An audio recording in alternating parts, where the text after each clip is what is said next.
to the 50th anniversary running of the Rolex 24, this announcement, which will be that Grand-Am is going to add a level of competition, B-Spec racing. Entry-level classes for subcompact street cars are going to be 6 races.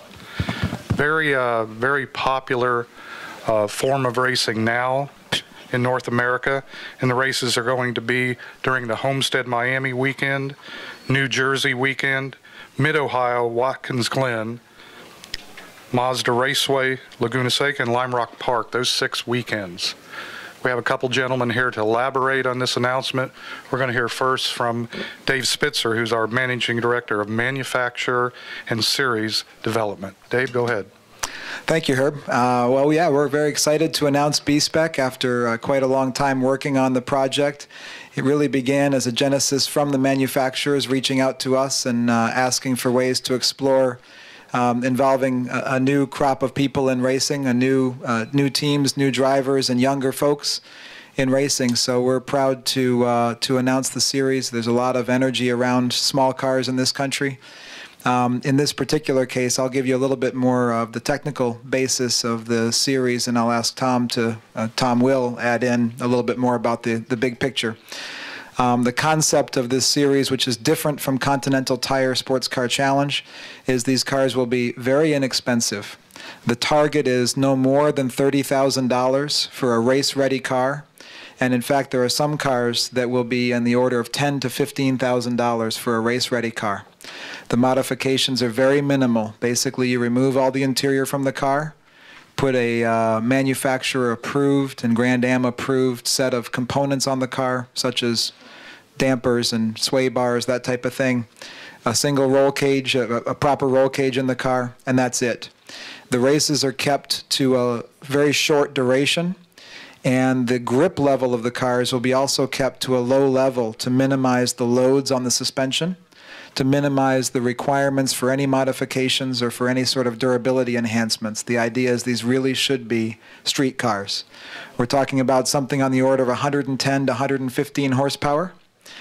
And so the top speeds will not be so high, but it's going to be a lot of fun. I remember as a small boy at Watkins Glen watching the Renault series when it came as part of the sports car weekend, and you'd have 60 or 80 cars all very close to each other, and it took a long time for each racing move to develop. And so we're looking forward to seeing the same thing. A lot of entertainment, a lot of fun, and some fresh faces around our paddock. So we'll be here for questions. Tom, do you want to add a little bit? Yeah, go ahead, Grand-Am President Tom Bledsoe. Yeah, we're real excited about this. This is just an expansion of our relationship with our OEMs, listening to what they would like to put on tracks, and it also matches exactly with our desire to reach out to a youth market and do it in a reasonable fashion that people can get involved. It also develops or finishes our triangle, as I call it, which is a ladder system from the entry level all the way up to our premier division. So we're very excited about it. As David said, it's going to be fun, and we expect a lot of participants in this. Before we take questions, just want to acknowledge a few gentlemen who are here, and they'll be available for some conversation after this formal press conference. George Gaddu, Business Manager for Ford Racing North America, is here. Lee Niffenegger from Honda, Senior Engineer. And John Doonan, Director of Mazda Motorsports, Mazda North American Operations. They're all here. They'll be around after this formal session is done. We'll take questions now. If you have a question, raise your hand. We'll come around with a wireless mic. Questions for our people on the table, please.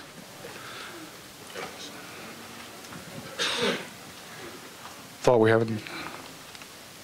Do we have any questions? Yeah, right there. Yeah, I'm sorry. Couldn't see DC. Yeah.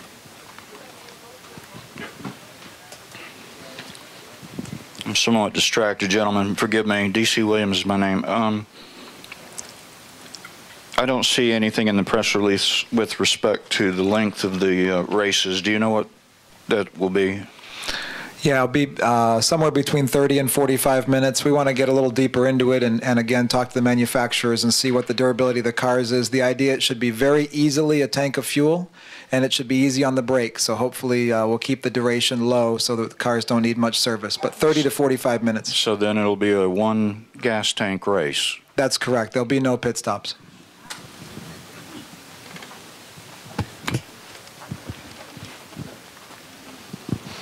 Dave, the B-Spec was announced over here, right?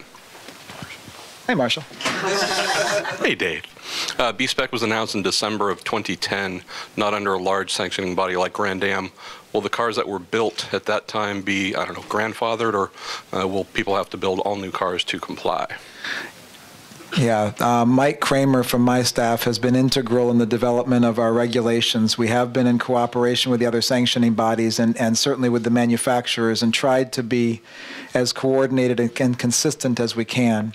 The vision is that there would be one level of preparation for the cars that would cover both club racing, SCCA club racing, and NASA club racing, and that would also cover Grand-Am B-Spec. In terms of the actual inspection of the cars and the details of compliance, we will of course manage our own standard, but the idea is that anyone that owns a B-Spec car around the country should be attracted to the Grand-Am events as sort of the big event in their region, so they can run B-Spec in their amateur classes and have a lot of fun throughout the year, and then when the Grand-Am show comes to town, they get a chance to come onto a bigger stage with that same car. I believe we had one back in the back. Go ahead, please. Yes, Brian Morgan, Roundel Magazine. Do you anticipate that there will be one race per weekend or two, or do you know that yet? At this time, I would have to say there's very likely to be one race per weekend. As you know, with practice and qualifying, our weekends are quite full. We're very proud of that with the Rolex and the Continental Series, but we do want to include B-Spec on those weekends.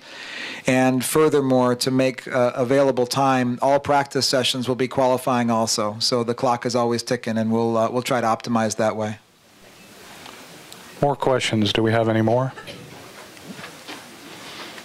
One more. Go ahead, please.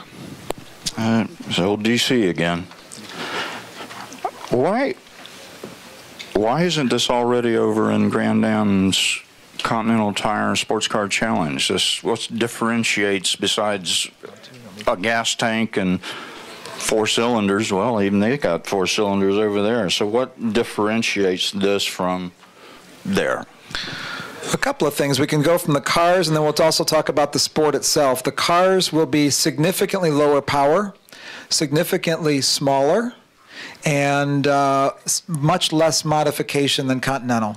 We're very proud of ST. We work very hard to keep that cost level reasonable, but it's probably 6 figures for a good Continental ST car. This one should be very, very much cheaper.